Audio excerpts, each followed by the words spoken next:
Well, hello, thank you for joining me today again on the Church History Trail, and we're continuing in Antrim town, and we're back actually at All Saints Church here. And I've done a few wee videos, if you remember, of Antrim a while back, and we're here today because of the Civil War memorials, American Civil War memorials. But I have just discovered, which I didn't see the last time, is the date stone for this church here. And so I'm going to show you that now, because I actually walked by this the last time and I didn't even realise it was here. So I'm going to show you the date stone for when this church here was built, and there's it there, 1596. So that's the date stone for All Saints Church, 1596. This building was erected. And so I missed that the last time I was here. If you remember, I showed you the bullet holes in the wall of the church, which is just there. Of course, the United Irishmen were all gathered behind that wall, and the government troops then were coming down there from the courthouse, which is now the tourist information centre, and the government troops were marching down there. They were actually shooting from the wall as well, just behind the court there. And so the government troops actually made their way down here, and the United Irishmen were all gathered behind these walls here. And as I showed you in the other wee video, there's actually bullet holes in the wall, so I'll show you them again. But before I do, I just want you to see the wee inscription again. This is 1596 for the parish church here in Antrim, All Saints.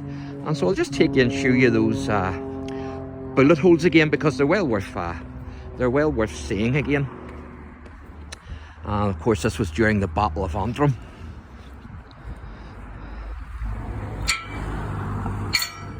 And of course, that's not the original door, but as I said in one of the other wee videos, the old door actually has bullet holes in it. And if I remember rightly, it was in the castle, Antrim Castle, for a wee while.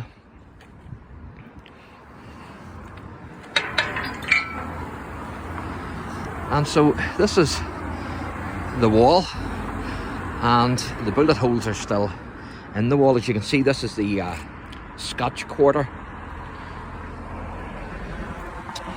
And so I'll show you some of the bullet holes that are still in the wall.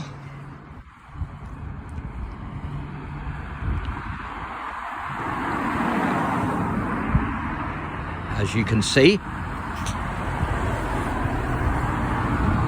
that's a bullet hole there and there. And so that's from the Battle of Antrim. And the government troops, as I say, were coming up the road. And then the United Irishmen were behind the wall here. And the last time I videoed here, I showed you this wee billboard, and I'm going to show it again to you, because there's good information. As you can see, the picture is fantastic. And you can see the United Irishmen there behind the wall of the church, which is here. And then you can see the courthouse and the government troops firing upon them, coming up the street. And there's the courthouse then there. And the walls of the castle are actually behind the courthouse.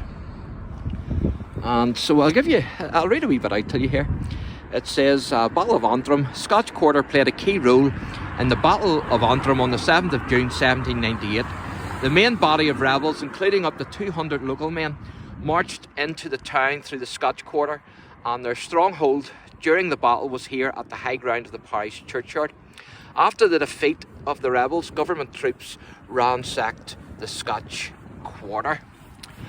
And again, there's the wee church as well that I showed you in the other wee video when I was talking about James Fleming, and that's Antrim's original Presbyterian meeting house.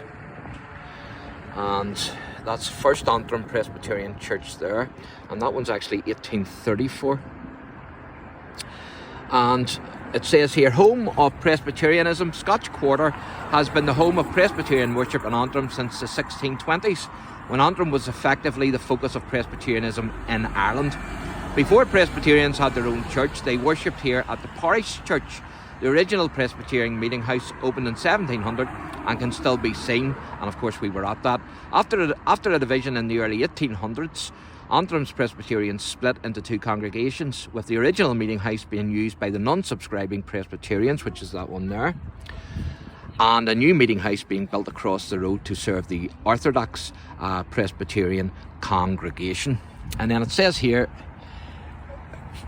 Fur Fe Ye Te, which is Scottish. Scotch Quarter. Welcome to Scotch Quarter. Historically, the area of Antrim from the parish church where you're standing to the town boundary along modern Church Street and Fountain Street was called the Scotch Quarter, reflecting the fact that most people living in the town and surrounding areas had moved here from Scotland. A government report in 1838 recorded that the earliest and almost the sole cause of improvement in the habits, morals and general character of the people of this country was its colonisation by the Scots in the early part of the 17th century. The same report observed that the speech of the people is strongly Scottish and plainly indicates their extraction.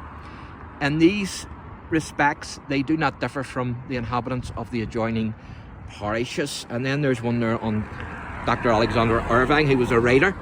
Alexander Irving, 1863 to 1941, the author of My Lady of the Chimney Corner and other works, was born in the Scotch Quarter and lived at Adair's Entry, later renamed Pogue's Entry. His former home has been preserved and is open to visitors. It's closed today. After serving with the Royal Marines in the Great War, Irvine went to America, where he became clergyman and social reformer. In 1946, his ashes were interred here in the parish churchyard, where his grave can be seen. And I never seen his grave now, I have to say, but then I wasn't really looking for it. But there's it there on the board, grave of Alexander Irving. And so there's a wee picture there of the hearth, the Chimney Corner, Pogue's Entry, but it's closed today. And so there you go. And so thank you for joining me today again on the Church History Trail. And if you enjoy the channel, please like and subscribe. God bless.